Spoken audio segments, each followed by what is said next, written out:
Olá pessoal, como vão todos? Estamos aqui novamente no canal Seguros e Sinistros Ponto a Ponto para apresentar para vocês um vídeo do tema 1, que é seguros residenciais e de condomínio, né? Mas abordando um estudo de caso. E aqui eu dou uma paradinha para comentar com vocês as novidades do canal para este ano. Nós vamos com mais ênfase apresentar estudos de caso, fazendo contraponto com as coberturas. Já falamos bastante sobre coberturas, riscos cobertos, riscos excluídos, e agora então vamos trazer estudos de caso para que a gente então na prática possa ponderar esses clausulados. Tá? Essa é a primeira novidade. A segunda novidade ainda não está pronta, está perto de acontecer. Quando ela estiver perfeitamente sedimentada, então, que está próximo o momento, eu vou apresentar aqui para vocês no canal. Mas temos essa segunda novidade ainda para ser apresentada num futuro bastante breve, né? E então vamos aqui sem delongas, só peço para vocês o like, né? O joinha, como se diz aí no canal, e façam a sua inscrição, né? Para que então a gente consiga manter o canal aqui e vocês receberem, né, as notificações desses vídeos deste ano aí que estão recheados aí de novidades, tá? E sem demora vamos dar uma olhada nesse vídeo que apresenta um estudo de caso num condomínio que foi fruto aqui de uma queda de raio, tá? Também a gente pode usar tecnicamente, a gente chama de impacto de descarga atmosférica, né? Esse aqui foi um caso que eu particularmente atendi como perito regulador, uma cidade aqui na fronteira com a Argentina, chamada Uruguaiana, em que então a seguradora me chamou para dar uma examinada nisso e buscar os prejuízos aí nesse caso, tá? Vocês podem ver que é um edifício aqui à minha esquerda, vocês podem observar que ele é de bastante altura, né? Bastante altura. Na região era o mais alto, porque eu subi até o último pavimento, até onde está o captor do SPDA, que aí eu já vou explicar para vocês esse vocabulário, e fotografei de lá e deu para você observar que era o edifício mais alto, portanto mais suscetível a impacto de descarga atmosférica, né? Só que o edifício aqui nos apresenta uma característica. Se vocês observarem, ele na imagem à esquerda, à direita vocês podem ver aonde está o SPDA, né? Isso aqui faz parte do SPDA. SPDA é Sistema de Proteção contra a Descarga Atmosférica. Então é um sistema, né? Não é só isto aqui. Isto aqui é o captor do sistema, né? Que também é mais conhecido como para-raio, né?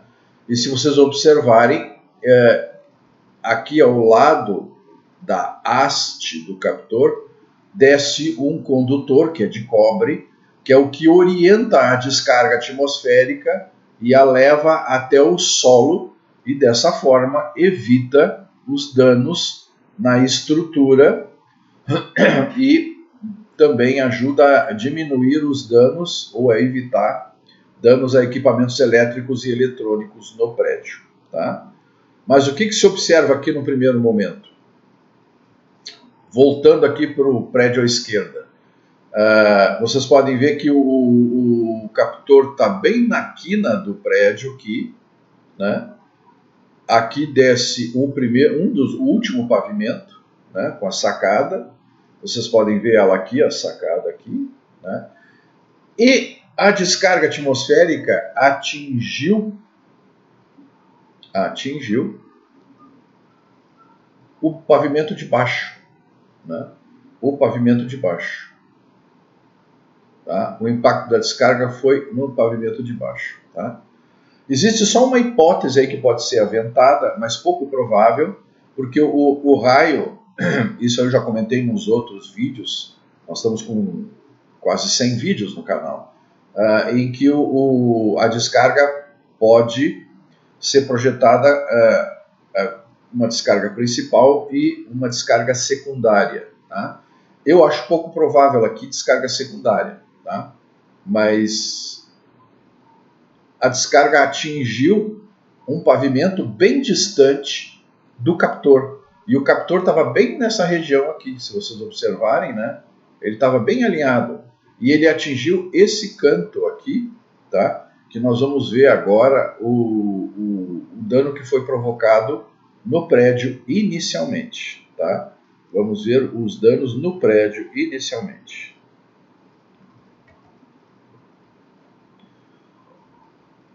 Aí nós temos,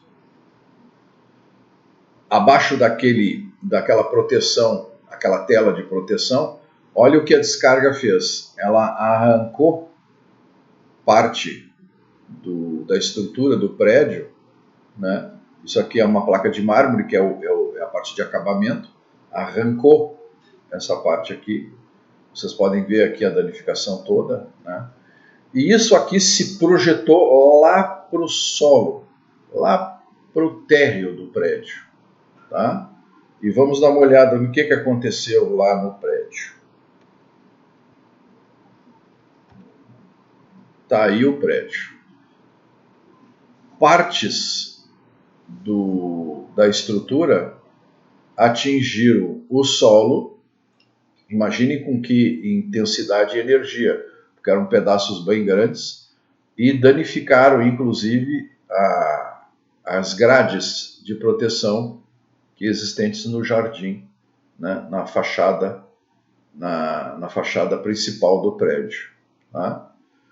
Por sorte, não houve nenhum dano a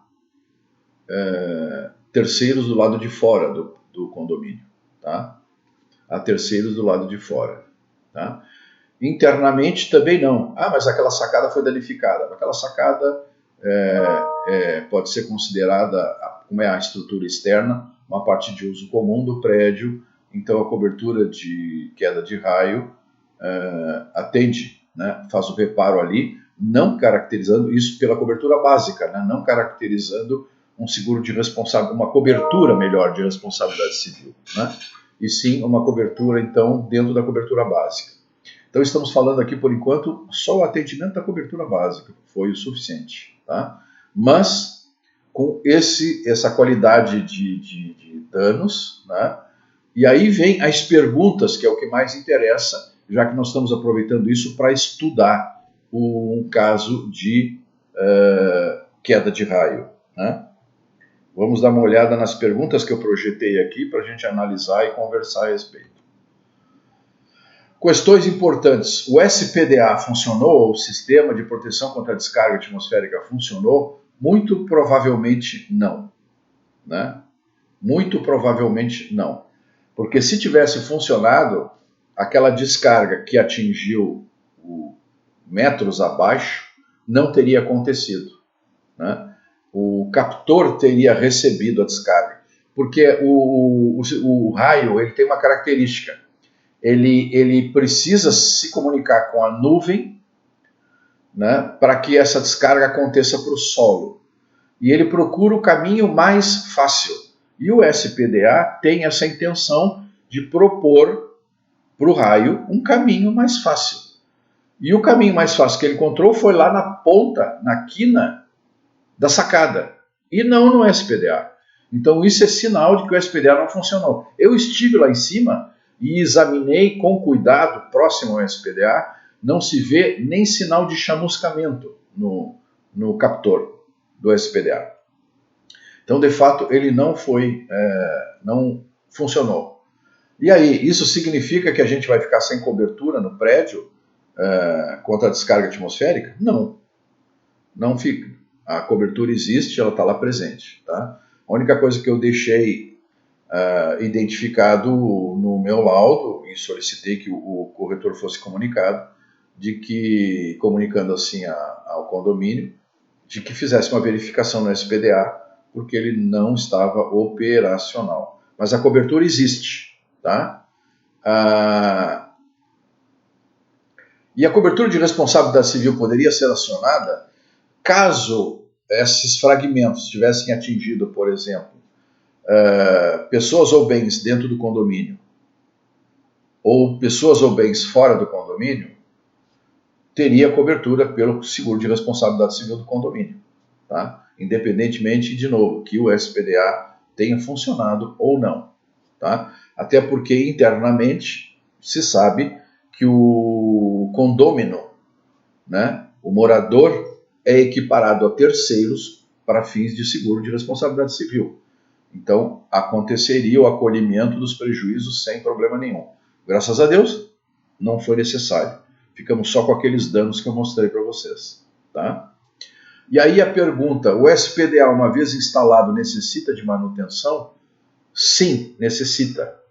O SPDA, o seu projeto, a sua instalação e a sua manutenção estão vinculados a norma brasileira, uma norma brasileira da ABNT. Não vou entrar em detalhes de número ou não aqui, porque não vem ao caso.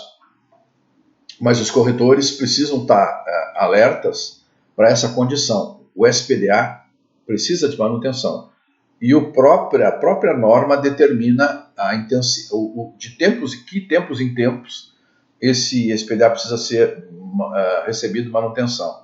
Ali, fundamentalmente, a manutenção mais básica que tem que se ver, né, se ele inicialmente foi instalado corretamente, porque, infelizmente, o SPDA é uma coisa cara, porque os condutores são de cobre, e isso é muito caro, né, fazem lá umas gambiarras e não cumprem o projeto de maneira adequada. Mas se fosse cumprido o projeto de maneira adequada, lá no solo do prédio existiria uma tampa de visita, aonde estaria o aterramento do SPDA, que era para onde a descarga deveria ter sido deslocada para o solo, e ali se faz um teste, né, com um equipamento chamado megômetro, né, e se verificaria, né, se as características do condutor estão ainda perfeitas, mantidas, né. Se tivesse, aquela descarga não teria acontecido contra a parede, teria descido tranquilamente.